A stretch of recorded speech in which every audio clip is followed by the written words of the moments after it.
4 ವರ್ಷಗಳ ದಾಂಪತ್ಯ ಜೀವನಕ್ಕೆ ಚಹಲ್ ಧನಶ್ರೀ ಗುಡ್ ಬೈ ಹೇಳಿದ್ದಾರೆ. ಅಧಿಕೃತವಾಗಿ ಯಜುವೇಂದ್ರ ಚಹಲ್ ಧನಶ್ರೀ ವಿಚ್ಛೇದನ ಪಡೆದಿದ್ದಾರೆ. ಬಾಂದ್ರಾ ಫ್ಯಾಮಿಲಿ ಕೋರ್ಟ್ನಿಂದ ವಿಚ್ಛೇದನ ಮಂಜೂರಾಗಿದೆ.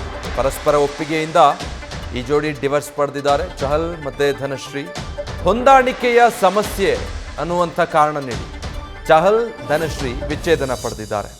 ಡೀಟೇಲ್ಸ್ ಕೊಡ್ತಾರೆ ನಮ್ಮ ಪ್ರತಿನಿಧಿ ಚಂದ್ರಮೋಹನ್. ಸೋಷಿಯಲ್ ಮೀಡಿಯಾದಲ್ಲಿ ಸ್ಟಾರ್ ಜೋಡಿಯಾಗಿ ಗುರುತಿಸಿಕೊಂಡು ಸಾಂಸಾರಿಕ ಜೀವನಕ್ಕೆ ಕಾಲಿಟ್ಟವರು ಈಗ ಹೊಂದಾಣಿಕೆ ಕಾರಣದಿಂದ ವಿಚ್ಛೇದನ ಪಡೆದಿದ್ದಾರೆ. ಡೀಟೇಲ್ಸ್ ಹೇಳೋದಾದ್ರೆ. ಹೌದು ವಿಜಯ್, ಕ್ರಿಕೆಟರ್ ಚಹಲ್ ಮತ್ತು ಅವರ ಪತ್ನಿ ಧನಶ್ರೀ ಅವರು ಈಗ ಅಧಿಕೃತವಾಗಿ ವಿಚ್ಛೇದನವನ್ನ ಪಡ್ಕೊಂಡಿದ್ದಾರೆ. ಮುಂಬೈನ ಬಾಂದ್ರಾ ಫ್ಯಾಮಿಲಿ ಕೋರ್ಟ್ಗೆ ವಿಚ್ಛೇದನ ಕೋರಿ ಅರ್ಜಿಯನ್ನ ಸಲ್ಲಿಸಿದ್ರು. ಈ ಅರ್ಜಿಗೆ ವಿಚಾರಣೆ ನಡೆಸಿದಂತಹ ಕೋರ್ಟ್ ಈಗ ಇಬ್ಬರ ನಡುವೆ ಹೊಂದಾಣಿಕೆ ಕೊರತೆ ಇರೋ ಕಾರಣದಿಂದಾಗಿ ಮತ್ತು ಇಬ್ರು ಕೂಡ ವಿಚ್ಛೇದನಕ್ಕೆ ಒಪ್ಕೊಂಡಿರುವಂತಹ ಕಾರಣದಿಂದಾಗಿ ಇಬ್ಬರಿಗೂ ಕೂಡ ವಿಚ್ಛೇದನವನ್ನ ಮಂಜೂರು ಮಾಡಿದೆ. 2020ರಲ್ಲಿ ಧನುಶ್ರೀ ಮತ್ತು ಚಹಲ್ ಅವರು ವೈವಾಹಿಕ ಜೀವನಕ್ಕೆ ಕಾಲಿಟ್ಟಿದ್ರು. ಈಗ ಕಳೆದ ವರ್ಷದವರೆಗೂ ಕೂಡ ಇಬ್ರು ಚೆನ್ನಾಗೇ ಇದ್ರು. ಆದ್ರೆ ಕಳೆದ ವರ್ಷ ಇಬ್ಬರ ನಡುವೆ ಹೊಂದಾಣಿಕೆ ಸಮಸ್ಯೆ ಆಗಿದೆ ಮತ್ತು ಇಬ್ರು ಕೂಡ ಡೈವರ್ಸ್ ಅನ್ನ ಪಡಿತಾ ಇದ್ದಾರೆ ಅನ್ನೋದು ವದಂತಿಗಳು ಹಬ್ಬಿದ್ವು. ಆದ್ರೆ ಆ ಬಗ್ಗೆ ಇಬ್ರು ಕೂಡ ಅಧಿಕೃತವಾಗಿ ಯಾವುದೇ ಹೇಳಿಕೆಯನ್ನು ಕೂಡ ಕೊಟ್ಟಿರಲಿಲ್ಲ.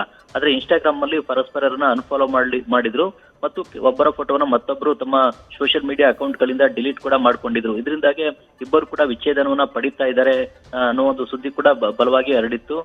ಆದ್ರೆ ಇದ್ರ ಬಗ್ಗೆ ಅಧಿಕೃತವಾದಂತಹ ಹೇಳಿಕೆನ ಇಬ್ರು ಕೂಡ ನೀಡ್ಲಿಕ್ಕೆ ಹೋಗಿರ್ಲಿಲ್ಲ. ಈಗ ಅಧಿಕೃತವಾಗಿ ಇಬ್ರು ಕೂಡ ಫ್ಯಾಮಿಲಿ ಕೋರ್ಟ್ಗೆ ವಿಚ್ಛೇದನ ಕೋರಿ ಅರ್ಜಿಯನ್ನ ಸಲ್ಲಿಸಿ ವಿಚ್ಛೇದನವನ್ನ ಕಾನೂನು ಪ್ರಕಾರ ಪಡ್ಕೊಂಡಿದ್ದಾರೆ. Vijay, thank you Chandramohan.